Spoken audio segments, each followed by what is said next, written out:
Hi class, today we're going to talk about Chapter 7 and Chapter 8, Hammurabi's Code and Shamshi-Adad, King of the World. I want to say a few things to you first.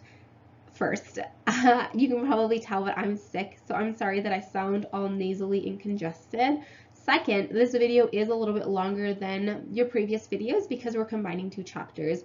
So I would suggest that you pause the video and go get some drinks, go get some snacks, something to keep you comfortable during this video. And lastly, this video is going to cover a lot of different places and a lot of different people, and it can get a little bit confusing if you're not tracking with all of the developments that are happening rather quickly. I will do my best to explain things clearly to you, but I would suggest that as you're taking notes to draw pictures of the people, even draw a map of the place so you can kind of make sure that you're staying on track and that you understand what's happening.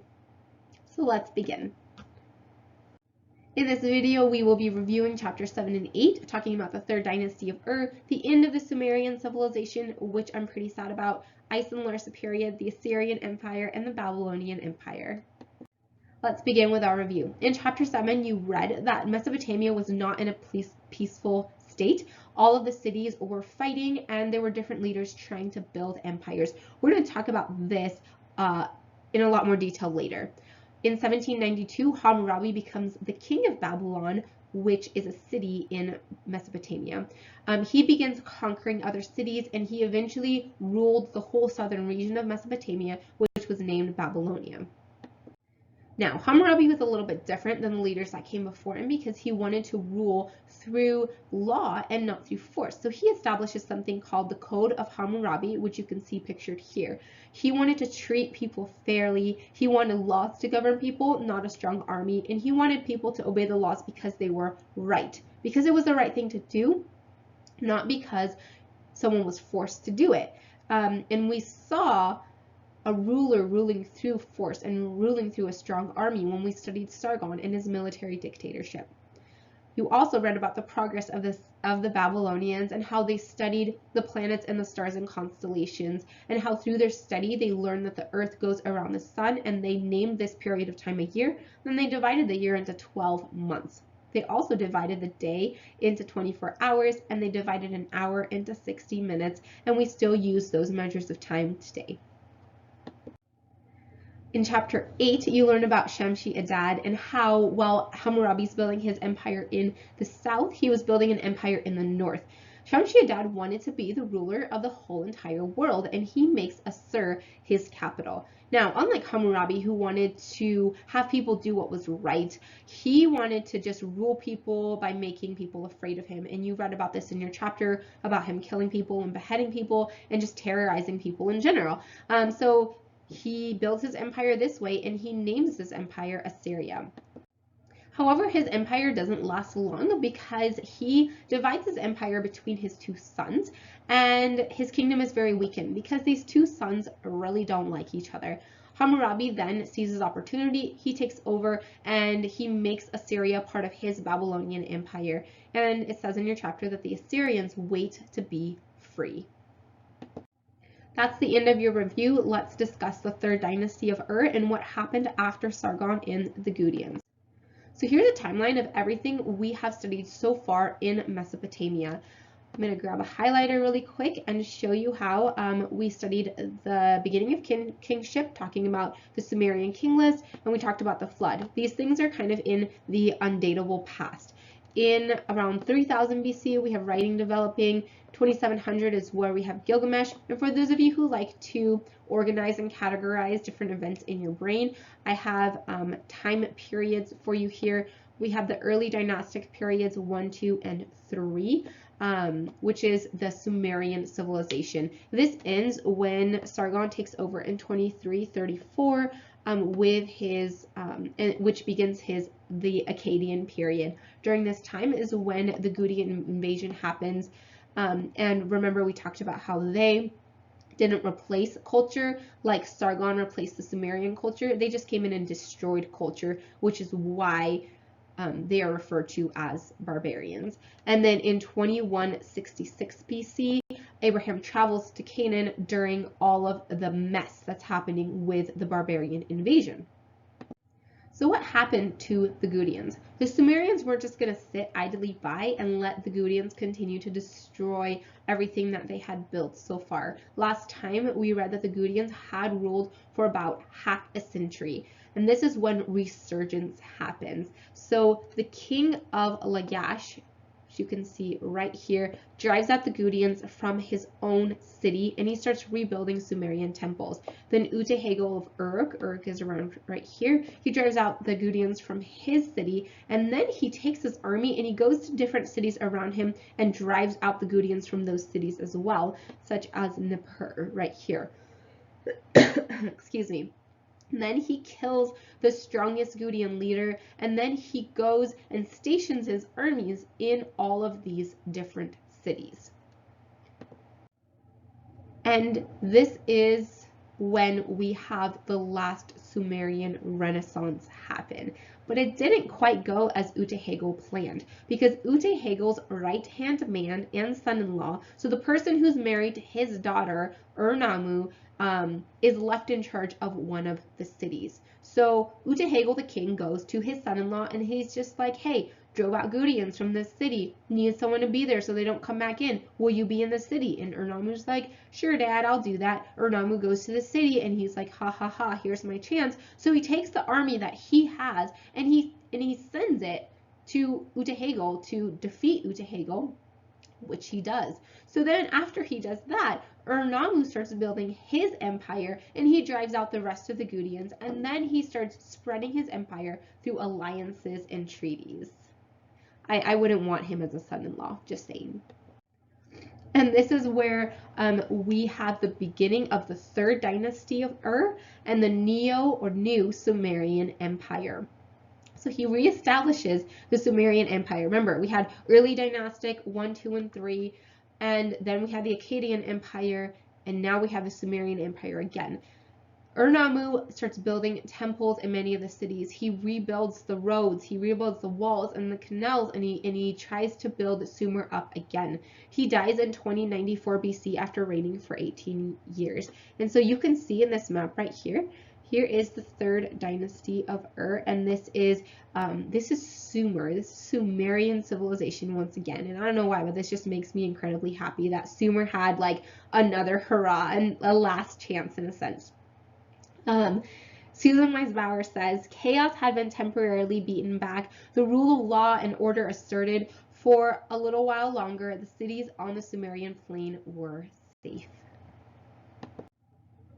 Ur-Nammu's son, Shogi, takes over his father's empire and he reorganizes his empire through fighting and through negotiations. He takes the territory that he's given and he divides it into provinces, and he puts governors in charge of each of these provinces who report back to him. He then creates laws that people must obey. Just a side note, he did this before Hammurabi. He also builds the largest ziggurat in Ur, and you can see a picture of it here. This isn't the original as Shogi built it. This has been restored. He reigns for 47 years and he is incredibly prosperous in that time. Susan Wise Bauer says, in his attempt to rule righteously as the gods required, Shogi established a new set of laws. They are fragmentary, but these laws bear the distinction of being the first written code in history to prescribe punishment for set offenses. Here's a map so you can kind of see how these territories worked out. So remember, Uta-Hagel drove out the Gutians, and then his son-in-law betrays him, and his son-in-law Ur-Nammu establishes the Third Dynasty of Ur right here. This light blue area are the tributaries of Ur-Nammu, meaning these areas had to pay him taxes, and then Shogi expands even further into Canaan, and these areas also had to pay taxes as well, which is why Shogi was so very prosperous. Here's a timeline for you, kind of expanded from the one we saw at the beginning of this video. Ur-Nammu rules in 2112 BC, beginning the Third Dynasty of Ur. As you can see, I made this green, like the other one here is green, so you can see that these two time periods were ruled by the Sumerians. However, now we have to talk about the end of the Sumerian civilization. So we're going to move away from talking about war and fighting for a second, and we're going to talk about an environmental disaster that happened in Mesopotamia during this time. This environmental disaster was called salinization, and I'm going to explain that process to you. So salinization occurred because the water of the Tigris and the Euphrates River was slightly salty. This water was irrigated into the fields. Again, they dug canals and trenches and things like that, and they took the water and irrigated them into their fields. While this water was in the fields, it would collect even more salt from the minerals in the soil. Now, this water, a lot of it would go into the ground, but some of this water would evaporate. And as just the water evaporated and it left the salt, it would leave the ground a little bit more salty than it was before. Now, if this happened just a couple of years, it probably wouldn't have made that big of a difference. However, Mesopotamians had been planting for centuries. Okay, so not just 1 or 2 years. The possible solution to salinization is to let the fields rest every other year. And this allows weeds to grow with really thick roots, and it pushes the salt back down. However, this solution didn't work for the Mesopotamians because if they allowed their fields to rest, they wouldn't have enough food for the people to eat. They also wouldn't have enough food to sell to pay taxes to the kings who demanded taxes for walls and for armies and for temples and things like that. At this point, the fields are so salty that you would have had to leave a field alone for 50 years in order to restore it back to the place where it would be able to produce anything. So the result of this environmental disaster, the result of salinization, was that, first of all, there's less meat to eat because the animals that also survived in these fields had to move away and keep moving further away. So now there are no animals to eat because the animals don't have enough food either. The Sumerians can't grow their food, they don't have animals to eat, so they're hungry, they're weak, they're unhealthy and malnourished. And now, not only are they hungry, they don't have enough food to sell for taxes, and they can't pay their soldiers because you understand, you pay taxes to the government then pays the soldiers so that they can do this for a living. And this left the Sumerians in an incredibly weak and vulnerable state. And this is where we are introduced to the Amorites. So the Amorites were Western Semitic nomads, and they were wandering between Canaan and the Neo-Sumerian Empire. We talked about the Western Semitic people when we talked about Abraham traveling to Canaan, because this is where the Western Semitic people lived. So what are they doing? They are trespassing on Sumerians' fertile fields. Okay, so you have all of these fields that you can't plant on because of salinization, but you have some that are producing food, and the Amorites are trespassing on these fields. Susan Wise Bauer says, this was not a matter of annoyance, but of life and death. This isn't like, oh, these pesky Amorites in our fields. This is like, no, if they don't leave, we're going to die because we're going to starve to death.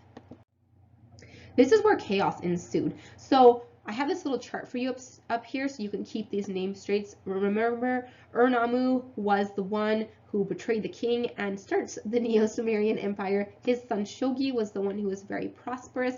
His son Shusin is the one having to deal with this environmental disaster and the Amorites coming in. So he decides, hey, I'm going to build a 170-mile long wall to keep out the Amorites. Now, you're probably already thinking, wow, what a terrible idea when you don't even have enough money to pay your soldiers. You probably don't have enough money to pay for a wall. And the people living in Sumer are already like weak and malnourished, and they don't have the energy to do something like this.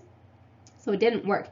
Ibbi-Sin, his son, he just gives up. He's like, I can't defend these fields from the Amorites. Like, I don't have the manpower to do it. So this is where the kingdom is falling apart. Now the cities are not paying tribute, not paying taxes to Ur, to the king anymore, because first, I think they can't. And then second of all, they're like, well, you're not doing anything to help us anyway.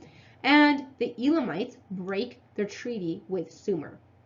Now, We haven't talked a lot about the Elamites. I know I've mentioned them here and there, but they've just been kind of like a nuisance to the Sumerians. There's been a lot of fighting back and forth, but at this time, there was a treaty that said that the Sumerians could occupy Elam because the Sumerians had defeated the Elamites. And the Elamites are like, ha, you're too weak to keep the treaty, so we're going to break it with you. So just not very many good things happening.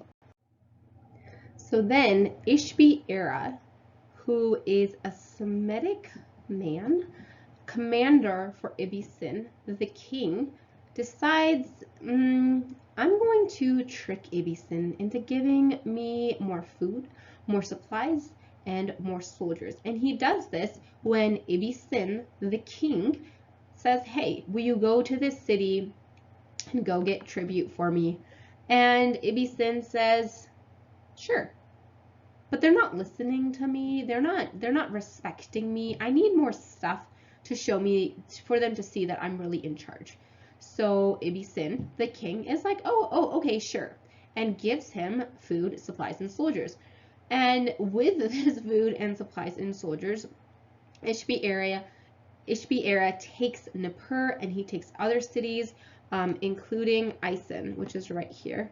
So he takes Isin, he takes Nippur, and he announces himself to be the king of the Isin dynasty. Isin is helpless to do anything. He doesn't have the resources to do anything.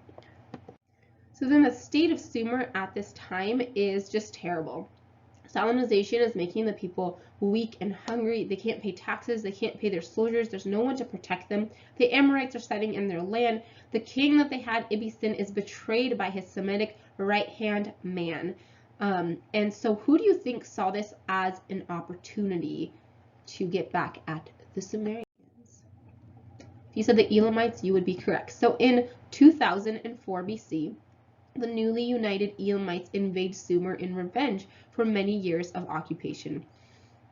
Sorry, I had to get a cough drop because I had some coughing fits, and sorry, I'm talking with candy in my mouth.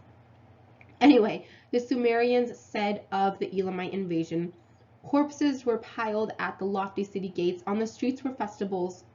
On the streets where, sorry for the typo, festivals had been held, heads lay scattered. Where dances had been held, bodies were stacked in heaps. In the river, dust had gathered. No flowing water is carried through the city. The plain that was covered in grass has become cracked like a kiln. This is Elam, by the way. Again, Zagros Mountains right here. You have Ur, which was the seat of where the king was for the Neo-Sumerian Empire. Susa is the capital of Elam, just by the way. Susan Wise Bauer says, the age of the Sumerians was finally over. Semites, both Akkadian and Amorite, and Elamites dominated the plain, which would never again be as fertile as it had been back in the days of the earliest kings, when fresh water ran through green fields. And this is the end of the Sumerian civilization. Here's a map or a timeline for you once again, so you can kind of see. Here is Ur-Nammu and how he starts the Third Dynasty of Ur. 2004 is when Ur falls to the Elamites, and this starts a period called the Isin-Larsa Period, which we will discuss now. So the Isin-Larsa Period lasts from 2004 to 1750 BC. Mesopotamia is just a complete and total mess. The Third Dynasty of Ur had collapsed. This ended the Sumerian civilization. Most of the cities which were under the ruling of the Third Dynasty of Ur had no power. Remember, they're really weak right now because of the environmental disaster that is happening. So who did have power? Sorry, the Elamites in Ur, Ishbi-Erra in Isin, remember the one that stabbed the king in the back, and then the Amorites in Larsa. I've made this gray box chart down here. There's going to be a lot of change over in power, and hopefully this will help you keep track of everything that's happening.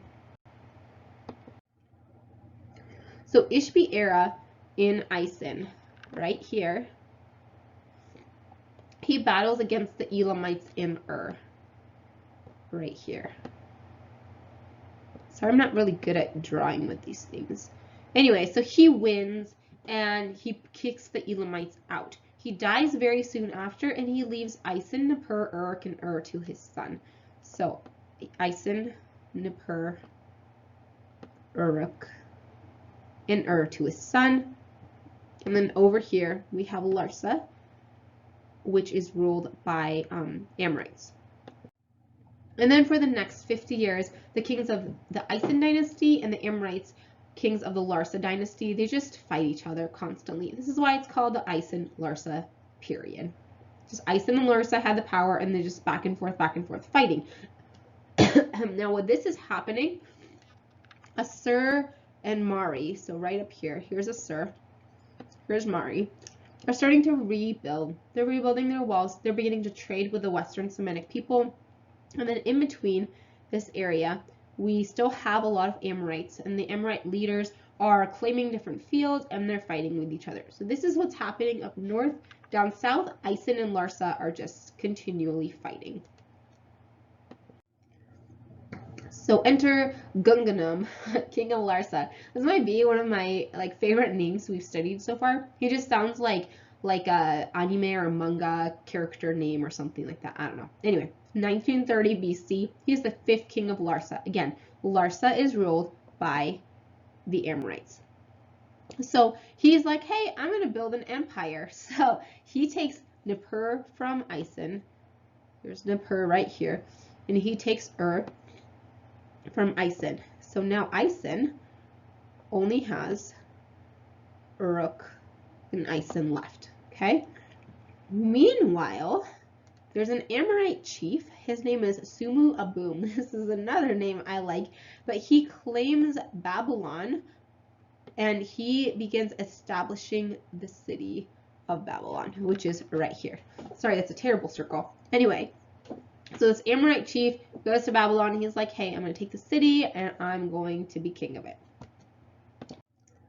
And then finally, after all of this fighting during the Isin-Larsa dynasty, Larsa, weakened from years of fighting, falls because an Elamite warrior chief attacks around 1834 BC. So it wasn't Isin, but it was Larsa. It wasn't Isin, but it was an Elamite who gets the best of Larsa. So this Elamite warrior chief attacks around 1834, and he takes Larsa, Ur, and Nippur, and he gives Larsa to Rim-Sim, his younger son. Now Rim-Sim says, I'm going to reestablish Larsa, and he does it really, really well. And he does it so well, in fact, that he's considered to be a threat. So now we have Larsa established by the Elamites, and Isin and Babylon are like, we really don't like this Elamite king in Larsa. He kind of seems like a threat to us. Let's make an alliance, and let's go and attack him. They do. They lose. Rim-Sim completely wins, and Isin is taken over. He doesn't take Babylon, but he takes Isin away. And as he does this, he establishes Larsa, as you can see right here. Okay, so this whole area is ruled by Rim-Sim and of Larsa, and Babylon's right here. Now we're going to talk about this area right here. The Assyrian Empire with Shamshi-Adad.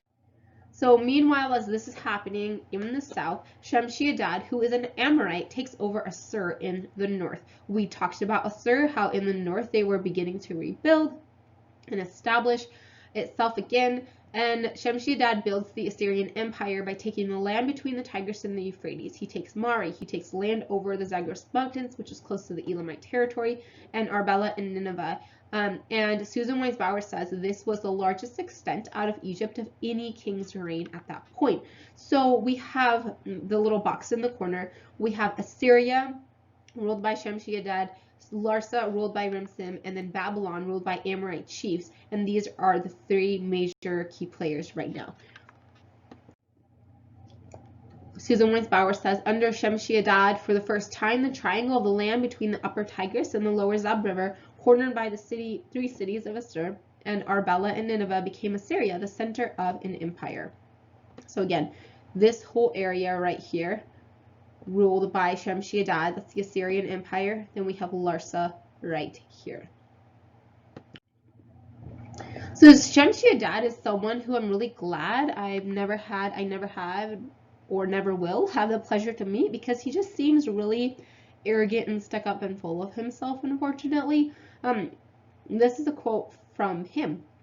He says, "I am Shamshi-Adad, king of the universe, builder of the temple of Ur, who devotes his energies to the land between the Tigris and Euphrates. I have roofed the temple with cedars, and in the doors I placed door leaves of cedar, covered with silver and gold. The walls of the temple I have laid upon foundations in silver, gold, lapis, lazuli, and stone. With cedar oil, honey, and butter I have anointed its walls."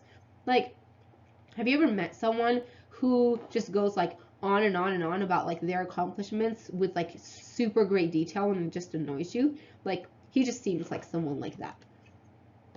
Anyway, you read about Shamshi-Adad, how he didn't rule with benevolence, he ruled through fear and killing people. So one of the threats to his kingdom were just his own people revolting, and also obviously the Elamites coming and attacking. However, during his lifetime, Shamshi-Adad was able to keep his kingdom under control. By 1797, Rim-Sim in the south, in Larsa, and Shamshi-Adad in the north controlled almost all the land in Mesopotamia. Remember, at this time, even though the map says otherwise that I showed you, Babylon was still just Babylon. It hadn't conquered the surrounding territory yet. We'll get there right now. The Babylonian Empire. So Hammurabi is the great-great-great-grandson of Sumu-Abum, who was the Amorite chief who built the walls around Babylon. So Sumu-Abum establishes Babylon, takes it over as an Amorite chief, and passes it down to his sons. Hammurabi takes it over as his great-great-grandson, and he becomes king of Babylon and during this time, remember, Shamshi-Adad in Assyria and Rim-Sim in Larsa have most of the land in this area, and Babylon's just a city. And Hammurabi avoids Assyria and Larsa, but he just begins to take the cities around him. But in 1787, he's just like, I'm going to take Isin from Larsa. So he does that, but then he stops, which is kind of unusual for a Mesopotamian king, in my opinion. So his strategy was really smart, I think, because after he's reigned for 9 years, he's already made an alliance with Shamshi-Adad right up here. And then in his own empire, his own little Babylonian empire, he builds canals, temples, walls, and builds his army up really strong. And he makes sure he's on good terms with the other kings around him. He is strengthening his city. He is waiting for the right opportunity. And I think he knew what was going to happen next, because Shamshi-Adad was very, very old, and he dies. And when he dies, Shamshi-Adad splits the kingdom between two sons, and they really don't like each other. And so when this really weakened the kingdom, because when one of them is being attacked, this one is just like, whatever, and doesn't come to his aid. And so this part of the kingdom falls. And so Hammurabi sees this. Meanwhile, while all of this is happening, there's an anti-Hammurabi alliance that forms, and this isn't like the real historical name for it. This is just what I named them. Anyway, so one of Shamshi-Adad's sons up in the Assyrian Empire, and then Eshnuna, the city right here, and then Elam decide, we don't really like what Hammurabi is doing, and so they form an alliance deciding to attack Babylon. Rim-Sim in Larsa does not join this alliance, and I think the reason is because he was really, really old. He had ruled for 60 years, and this is longer than any other Mesopotamian king had reigned. Again, he's not 60 years old, he had reigned for 60 years old, so I think he's a little bit burnt out at this point. So the anti-Hammurabi alliance attacks. Hammurabi is victorious, and so Hammurabi is able to have not just Babylon, but this, and he doesn't actually take Elam, but he's able to go to Susa and destroy some stuff. And then a year later, Hammurabi attacks Rim-Sim, and Rim-Sim is just like, whatever, take my land, I'm too old to care at this point. That's probably not true, but that's just my interpretation. So then the Babylonian Empire stretches all the way down here to all the way up here. This is a quote by Susan Wise Bauer that I'm going to read to you about how Hammurabi then ruled this gigantic empire with so many different people groups. We have Amorites, we have Elamites, we have Sumerians, we have Akkadians, and they're just, yeah. How did he manage to keep this under his control? She says about his laws, Hammurabi's laws are certainly the most complete to survive from ancient times, and they show an amazingly wide range of concerns. Penalties for robbery, death. Aiding in the escape of a slave, death. Kidnapping, death. Designing a house that collapses on someone else's head, death. And the poor performance of an obligation to a king, death. Or accompanied by regulations on marriage, a contract was required. Husbands could obtain divorce from a judge, but so could a wife whose husband had disgraced her. Injury. Any man who puts out the eye of another free man will lose his own, but putting out a slave's eye only costs a fine of silver, which is so wrong. Inheritance. Widows can inherit land, but they can't sell it. They must keep it for their sons. And firefighting. This is my favorite one. If a man goes to fight a fire at this neighbor's house and pinches any of his neighbor's goods under cover of smoke, he shall be thrown into the fire. Okay, I just have to stop a second and say, like, who in the right mind, who, like, in this time before, you know, fire engines and things like that, like, oh, my neighbor's house is burning, let's go haul some water and put it out. But hey, meanwhile, while I'm in his house, let me just, you know, take some stuff as it's burning and try to make sure I get out alive. Like, who in their right mind would do that, honestly? But I don't know. Maybe it was a thing back then. I just think it's ridiculous.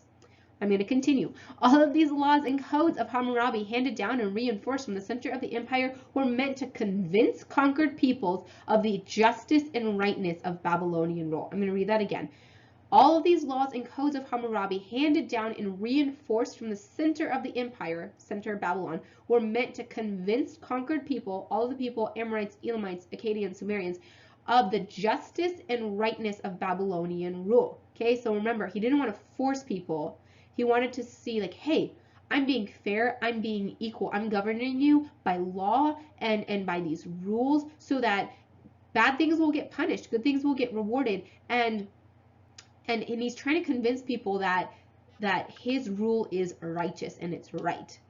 Next sentence. But they also serve to keep a very tight rein on Hammurabi's subjects. Obviously, if you had something like this, like, you better make sure you behave and don't do something right, like, you know, accidentally build a house that might collapse because you'll get killed for that.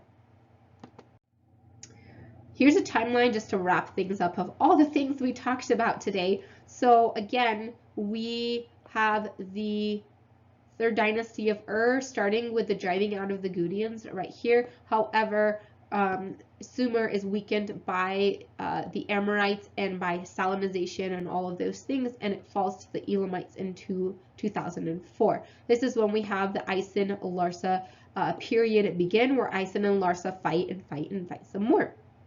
This is also the time that Shamshi-Adad is building his empire, Assyria, and Hammurabi is building Babylon. And you can see there's some overlap with the first Babylonian dynasty starting and the Isin-Larsa period, because when Subu-Abum started Babylon, that's where we start the first Babylonian dynasty, and Isin and Larsa were still fighting during that time.